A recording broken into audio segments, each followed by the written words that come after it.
આજે હવે આપણે બેઝિક મેથ્સમાં ભૂમિતિનો કન્સેપ્ટ છે એ રિવાઇઝ કરીએ કે બેઝિક ભૂમિતિ છે આપણે એ સ્ટાર્ટ કરશું. તો સૌપ્રથમ ધોરણ 10 માં આપણે ખાસ અભ્યાસ કર્યો છે કે યામ ભૂમિતિમાં અંતર સૂત્ર છે. બે બિંદુ તમને આપી દીધા હોય કે ધારો કે એકના યામ છે x1 y1 અને બીજા બિંદુના યામ છે x2 y2. તો આ બંને બિંદુ વચ્ચેનું અંતર AB બરાબર આપણે દર્શાવી શકીએ વર્ગમૂળની અંદર અથવા તો AB સ્ક્વેર લખીએ તો વર્ગમૂળ નહીં લખવાનું, x1 minus x2 નો square plus y1 minus y2 નો સ્ક્વેર, એટલે કે સિમ્પલ x યામોની બાદબાકીનો વર્ગ વત્તા y યામોની બાદબાકીનો વર્ગ. ત્યારબાદ બીજો કન્સેપ્ટ હતો કે ભાઈ આપણું વિભાજન સૂત્ર.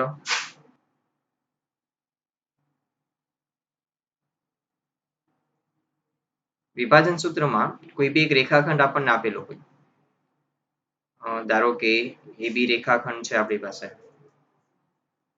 જેમાં A ના યામ છે x1, y1, B ના યામ છે x2,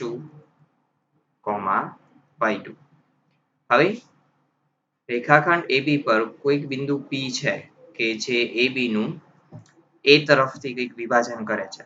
ધારો કે એ વિભાજન છે m જેમ n ગુણોત્તરમાં વિભાજન કરે છે. તો બિંદુ P ના યામ, તો બિંદુ P ના યામ બરાબર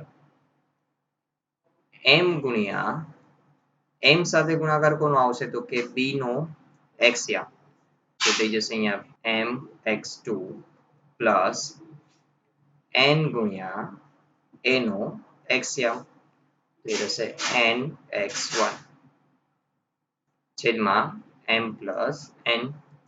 y યામ શું થશે તો કે ભાઈ m y2 b નો y યામ પ્લસ n ગુણ્યા a નો y યામ ny1 છેદમાં m પ્લસ n. આ ક્યારે કે જ્યારે બિંદુ P છે એ A તરફથી m જેમ n ગુણોત્તરમાં વિભાજન કરે ત્યારે. તો આ સિમ્પલ વિભાજન સૂત્ર. હવે જો P છે એ મધ્ય બિંદુ હોય, મધ્ય બિંદુ માટે આપણે સિમ્પલ સૂત્ર બની જશે. મધ્ય બિંદુ હોય તો P ના યામ બરાબર શું થશે કે બંનેના x યામોનો સરવાળો છેદમાં 2 અને y યામોનો સરવાળો છેદમાં 2. તો આ થઈ ગયું મધ્ય બિંદુનું સૂત્ર. ચલો યામ ભૂમિતિમાં ત્રીજો આપણો ટોપિક છે રિવિઝનનો ત્રિકોણનું ક્ષેત્રફળ. હવે જો આપણને એક ત્રિકોણ આપી દીધો હોય અને એના ત્રણેય શિરોબિંદુના યામ આપી દીધા હોય, તો A x1 y1, પછી B x2 y2 અને C x3 y3. તો આ ત્રિકોણનું ક્ષેત્રફળ A = 1/2 માનાંકમાં x1 ગુણ્યા બાકીના બે બિંદુઓના y યામોની બાદબાકી એટલે y2 minus y3 plus x2 ગુણ્યા બાકીના બે બિંદુઓના y યામોની બાદબાકી y3 minus y1 plus x3 કૌંસમાં બાકીના બે બિંદુઓના y યામોની બાદબાકી એટલે y1 minus y2 માનાંક કમ્પ્લીટ. તો આ સૂત્રની મદદથી આપણે ત્રિકોણનું ક્ષેત્રફળ મેળવી શકીએ છીએ જો ત્રિકોણના ત્રણેય શિરોબિંદુઓના યામ આપ્યા હોય તો. હવે નેક્સ્ટ ટોપિકમાં ત્રિકોણ સાથે સંકળાયેલા કેન્દ્રો. અલગ અલગ પ્રકારના કેન્દ્રોના તમે નામ સાંભળ્યા હશે. જેમાંથી આપણે સૌપ્રથમ પહેલું કેન્દ્ર લઈએ તો લંબકેન્દ્ર. તો આવું એક નામ આપણે સાંભળેલું હોય, લંબકેન્દ્ર. લંબકેન્દ્ર કોને કહેશું? તો કે એની માટે આપણે એક સિમ્પલ આકૃતિ અહીંયા દોરી દઉં હું પહેલા. ધારો કે ત્રિકોણ એબીસી છે. હવે જો ત્રણેય શિરોબિંદુમાંથી સામેની બાજુ પર લંબ દોરવામાં આવે તો એને આપણે વેધ કહીએ છીએ. તો આપણને 3 વેધ મળશે.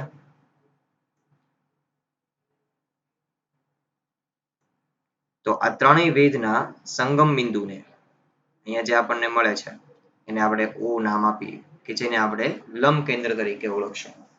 ઓકે, તો સિમ્પલ એવું શોર્ટમાં તમે કહી શકો કે વેધોના સંગમ બિંદુને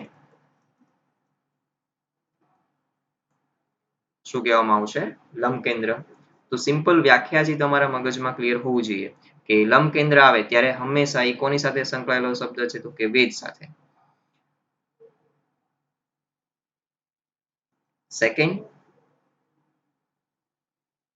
બીજું કેન્દ્ર છે આપણે લઈએ મધ્ય કેન્દ્ર.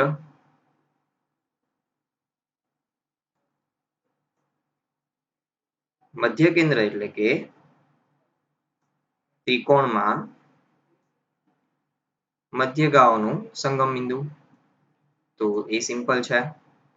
અને ધારો કે આ ત્રણેય શિરોબિંદુના યામ જો હોય આપણી પાસે x1 y1 તો મધ્ય કેન્દ્રના યામ પણ આપણે મેળવી શકશું અહીંયા x2 y2 અને x3 y3. હવે મધ્યગા એટલે શું? તો કે કોઈ બી શિરોબિંદુમાંથી સામેની બાજુ પર દોરેલું સામેના બાજુ પરના મધ્ય બિંદુ સાથે જોડેલો રેખાખંડ. ઓકે, તો એ શું કરશે? અહીંયા બે ભાગ સરખા ભાગમાં વિભાજન કરશે. એ જ રીતે આપણને એક મધ્યગા હજી એક મળશે આ રીતે કે જે AC નું બે સરખા ભાગમાં વિભાજન કરશે અને એ જ રીતે C માંથી આપણને એક મધ્યગા મળશે જે AB નું બે સરખા ભાગમાં વિભાજન કરશે. તો આમ જે આપણને મધ્ય કેન્દ્ર ત્રણેયનું સંગમ બિંદુ જે મળ્યું જેને આપણે મધ્ય કેન્દ્ર કહેશું, જેને હું G વડે દર્શાવું. તો અહીંયા મધ્ય કેન્દ્ર એટલે શું? તો કે મધ્યગાના સંગમ બિંદુને આપણે મધ્ય કેન્દ્ર તરીકે ઓળખશું. અને G ના યામ, મધ્ય કેન્દ્ર G ના યામ સૂત્ર છે આપણી પાસે ત્રણેય શિરોબિંદુઓના x યામોનો સરવાળો x1 plus x2 plus x3 છેદમાં 3. y યામોનો સરવાળો છેદમાં 3. તો સિમ્પલ આ સૂત્રની મદદથી તમે G ના યામ મેળવી શકો છો.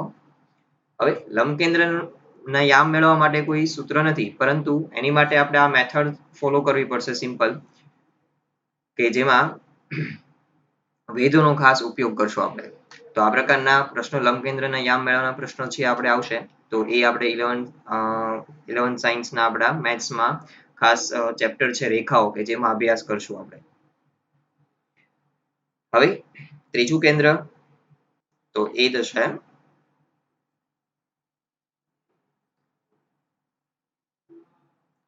પરિકેન્દ્ર.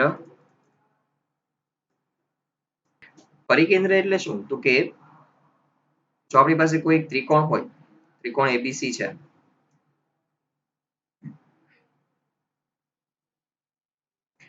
તો આ ત્રિકોણ ABC ના ત્રણેય શિરોબિંદુમાંથી પસાર થતું એક વર્તુળ. તો અહીંયા તમે એક વર્તુળ દોરી શકો કે જે ત્રણેય શિરોબિંદુમાંથી પસાર થતું હોય.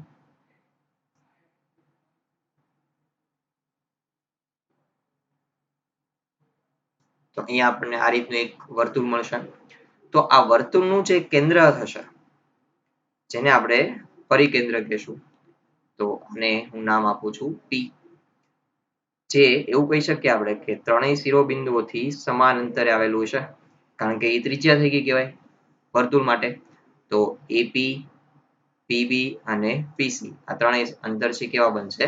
સમાન બનશે. ઓકે, તો આ જે વર્તુળ છે જેને આપણે કહીએ છીએ પરિવૃત્ત. તો અહીંયા શોર્ટમાં મારે લખવું હોય તો લખી શકું કે ત્રિકોણના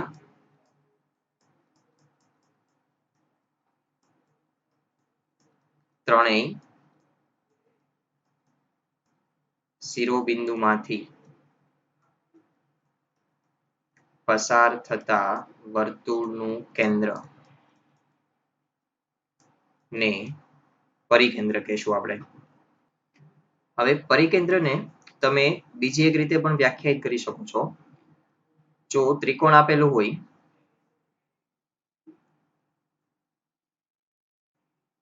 કોઈ એક ત્રિકોણ છે ત્રિકોણ એબીસી, તો જો ત્રણેય બાજુઓના લંબ દ્વિભાજક આપણે દોરીએ કે બીસી નો લંબ દ્વિભાજક છે ધારો કે આ રીતનો છે.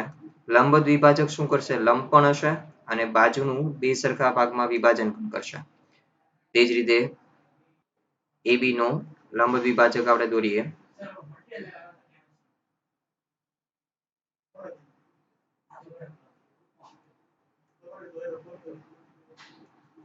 તો અહીંયા આ AB ને લંબ હશે. ત્યારબાદ આપણે AC નો લંબ દ્વિભાજક દોરીએ તો આ રીતે આપણને AC નું બે સરખા ભાગમાં વિભાજન કરશે અને AC ને લંબ હશે. તો ત્રણેયનું જે સંગમ બિંદુ છે તેને પણ આપણે શું કહી શકીએ? પરિકેન્દ્ર. તો અહીંયા લખું કે બાજુઓના લંબ દ્વિભાજકોના સંગમ બિંદુને શું કહેવામાં આવશે? પરિકેન્દ્ર. ચલો હવે ચોથું કેન્દ્ર છે અંતઃકેન્દ્ર. જો ત્રિકોણ એબીસી તમને આપેલો હોય અને એના યામ છે ત્રણેય શિરોબિંદુના x1 y1 b x2 y2 c x3 y3. તો હવે અહીંયા આપણે એક એવું વર્તુળ દોરી શકીએ કે આ ત્રિકોણની ત્રણેય બાજુઓને સ્પર્શ કરતું હોય. તો એવું એક વર્તુળ અહીંયા દોરવાનો પ્રયત્ન કરું તો આ પ્રમાણેનું મને એક વર્તુળ મળે છે. તો ત્રણેય બાજુને સ્પર્શતું એક વર્તુળ મળે છે જેનું કેન્દ્ર જેને કહેવામાં આવશે અંતઃકેન્દ્ર, જેને હું I વડે દર્શાવું. તો અહીંયા અંતઃકેન્દ્રના યામ તમે મેળવી શકો છો એક સૂત્ર દ્વારા. હવે જો અહીંયા ખૂણા A ની સામેની બાજુનું માપ A હોય, ખૂણા B ની સામેની બાજુનું માપ સ્મોલ b હોય અને ખૂણા C ની સામેની બાજુનું માપ સ્મોલ c હોય, તો I ના યામ બરાબર, આ સૂત્ર તમે ભણ્યા નથી પણ યાદ રાખો ઘણું હેલ્પફુલ થશે. ax1 plus bx2 plus cx3 છેદમાં a plus b plus c.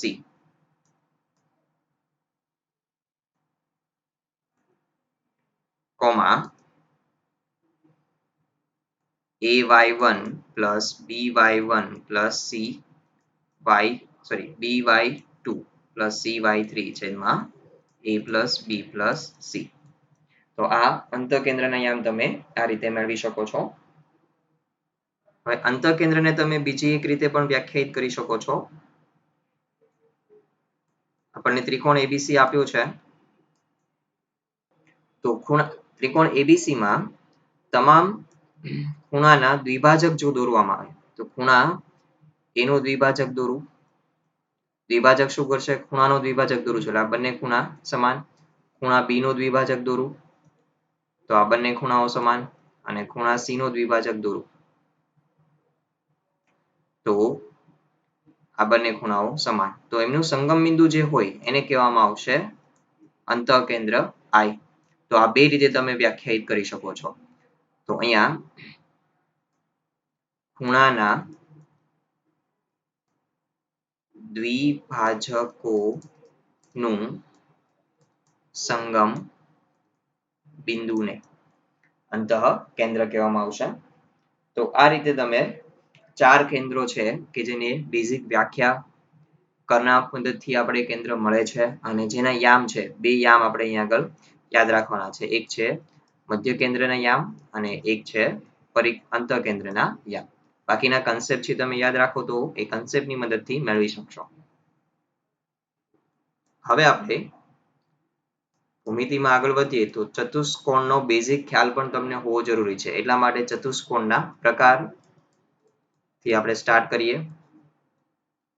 તો સૌથી પહેલો પ્રકાર છે આપણે લઈએ સમાંતર બાજુ ચતુષ્કોણ. સમાંતર બાજુ ચતુષ્કોણ, જેને શોર્ટમાં સબાચક પણ કહીએ છીએ આપણે. તો સમાંતર બાજુ ચતુષ્કોણ છે કયા દોરું હું. ધારો કે અહીંયા ABCD સમાંતર બાજુ ચતુષ્કોણ છે. તો સામસામેની બાજુઓ સમાન અને સમાંતર હોય એટલે અહીંયા લખી શકું કે AB રેખાખંડ AB સમાંતર રેખાખંડ CD. એ જ રીતે BC લંબાઈમાં સરખી હશે AD ને અને સમાંતર પણ હશે તો AD સમાંતર BC. તેમજ અહીંયા લખી શકીએ કે ભાઈ AB equals to CD અને AD equals to BC. બીજો ગુણધર્મ કે તેમના વિકર્ણો છે એ પરસ્પર દુભાગે. દુભાગેનો મતલબ કે ભાઈ બે સરખા ભાગ કરશે. તો આ ભાગ અને આ ભાગ છે સમાન થશે. તેમજ આ ભાગ અને આ ભાગ છે સમાન થશે. તો અહીંયા આગળ હું લખી શકું કે ભાઈ વિકર્ણો પરસ્પર દુભાગે. એનો મતલબ એવો કહી શકો તમે કે ભાઈ AC નું મધ્ય બિંદુ O હોય એ જ BD નું મધ્ય બિંદુ O થશે. ઓકે, તો આ રીતે તમે બંનેના મધ્ય બિંદુઓ સરખાવી શકો. પરસ્પર દુભાગે છે. ત્યારબાદ પાસ પાસેના ખૂણાઓ છે પૂરક હોય એટલે કે અહીંયા હું લખી શકું કે માપખૂણો A પ્લસ માપખૂણો B equals to 180. એ રીતે માપખૂણો B પ્લસ માપખૂણો C 180, C પ્લસ D 180 અને D પ્લસ A 180 થશે. તો આ રીતે તમે અલગ અલગ ચાર પરિણામ પણ લખી શકો છો.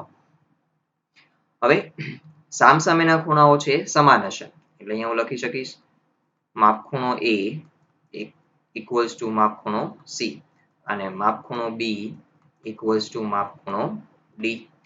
તો આ બેઝિક સમાંતર બાજુ ચતુષ્કોણના ગુણધર્મો છે કે જે આપણને આગળ ભૂમિતિમાં ખાસ ઉપયોગી બનશે. તો એટલા ગુણધર્મો છે તમને યાદ હોવા જરૂરી છે. હવે સમાંતર બાજુ ચતુષ્કોણના જ અલગ અલગ પ્રકાર ભણીએ આપણે. તો એમાંનો પહેલો પ્રકાર છે એ લંબચોરસ.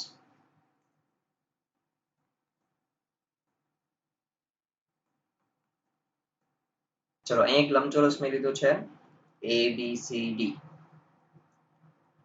તો લંબચોરસમાં કેવું હશે ભાઈ સામસામેની બાજુઓ સમાન અને સમાંતર તો હશે જ કારણ કે સબાચરનો જ એક પ્રકાર છે. પરંતુ અહીંયા ફરક એટલો હશે કે ચારેય ખૂણાઓ છે કાટખૂણા હશે. લંબચોરસમાં ચારેય ખૂણાઓ કેવા થશે કાટખૂણા બનશે. તેમજ બંને વિકર્ણો પણ સમાન બનશે એટલે કે AC અને BD સમાન થશે. તો આ બે ગુણધર્મ છે વધારાના આવશે AC equals to BD થશે અને ચારેય ખૂણાઓ કાટખૂણા. બાકીના જે સમાંતર બાજુ ચતુષ્કોણના ગુણધર્મો છે તમામ ગુણધર્મો તો અહીંયા જળવાઈ જ રહેશે. જેમ કે AC અને BD નું મધ્ય બિંદુ છે સમાન થશે એટલે કે પરસ્પર દુભાગે છે. હવે બીજો પ્રકાર લઈએ આપણે તો સેકન્ડ કે તેના પરથી જ આપણે બનાવીએ ચોરસ. ધારો કે અહીંયા ચોરસ છે મેં લીધો છે XYZW. તો ચોરસમાં શું થશે બધી બાજુઓ સમાન, બધા ખૂણાઓ પણ સમાન અને એ પણ 90 ના.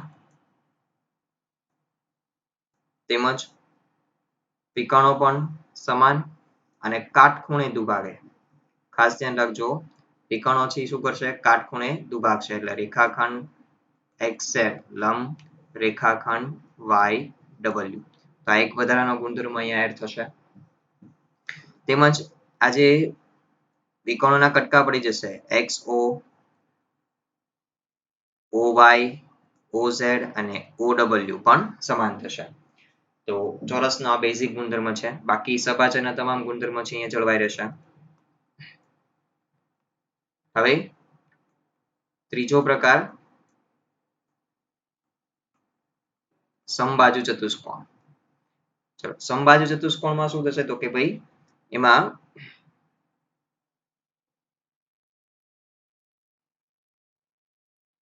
બધી બાજુઓ સરખી હશે પરંતુ ખૂણા કાટખૂણા હશે નહીં.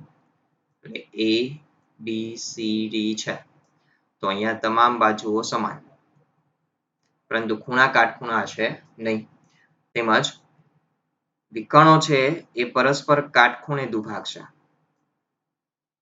આ એક ગુણધર્મ છે ચોરસ જેવો થશે. તો ચોરસ જેવા બે ગુણધર્મ થયા. એક બધી બાજુઓ સરખી અને ખૂણા વિકર્ણો છે પરસ્પર કાટખૂણે દુભાગશે.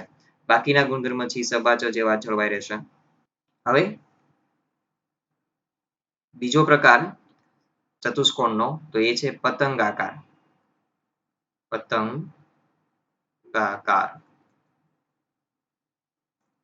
જેને કાઇટ પણ કહી શકીએ છીએ આપણે. તો જેનો આકાર છે શેપ છે પતંગ જેવો હશે કંઈક આ રીતે. તો ધારો કે આ ABCD પતંગાકાર ચતુષ્કોણ છે. તો અહીંયા આપણને ગુણધર્મ શું જોવા મળશે તો કે AB અને AD સમાન હશે. BC અને CD સરખા હશે અને વિકર્ણો છે કાટખૂણે છેદે. ખાસ ધ્યાન રાખજો હું શબ્દ વાપરું છું કાટખૂણે છેદે. છેદેનો મતલબ કે માત્ર કાટખૂણો બનાવશે સમાન ભાગ કરશે નહીં. દુભાગતા નથી માત્ર કાટખૂણે એકબીજાને છેદે છે. તો પતંગાકાર ચતુષ્કોણના આ ગુણધર્મ છે કે AB અને AD છે સમાન થશે. BC અને CD સમાન થશે અને વિકર્ણો છે કાટખૂણે છેદે છે. ત્યારબાદ ત્રીજો પ્રકાર સમલંબ ચતુષ્કોણ.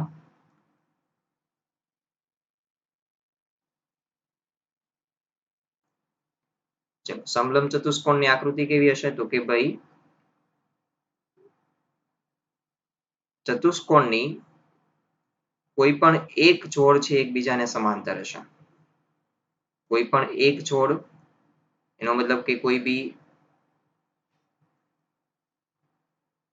બે બાજુઓ એકબીજાને સમાંતર હશે અને એ પણ સામસામેની. જેમ કે અહીંયા આગળ તમે એવું કહી શકો કે AD સમાંતર BC છે. તો આને આપણે શું કહેશું સમલંબ ચતુષ્કોણ. તો જ્યાં AD અને BC માત્ર એકબીજાને સમાંતર હશે AB અને CD છે સમાંતર નહીં હોય. એ બંને એકબીજાને ભવિષ્યમાં આગળ ક્યાંક છેદતા હશે. તો સિમ્પલ રૂલ છે કે ભાઈ અહીંયા કોઈ બી એક પેર છે એ સમાંતર હશે સમલંબ ચતુષ્કોણમાં. તો તમારા ભૂમિતિના આ બેઝિક કન્સેપ્ટ જે તમારે હોમવર્કમાં તમારે આજના જે મેં બેઝિક કન્સેપ્ટ તમને ભણાવ્યા છે એ તમારે 2 વખત લખવાના છે. લખશો તો જ તમને યાદ રહેશે કારણ કે આમાં કોઈ દાખલાઓ અત્યારે આવ્યા નથી. માત્ર તમારે થિયરી છે યાદ રાખવાની છે ભૂમિતિની. તો હોમવર્કમાં તમારે આજની થિયરી છે 2 વખત.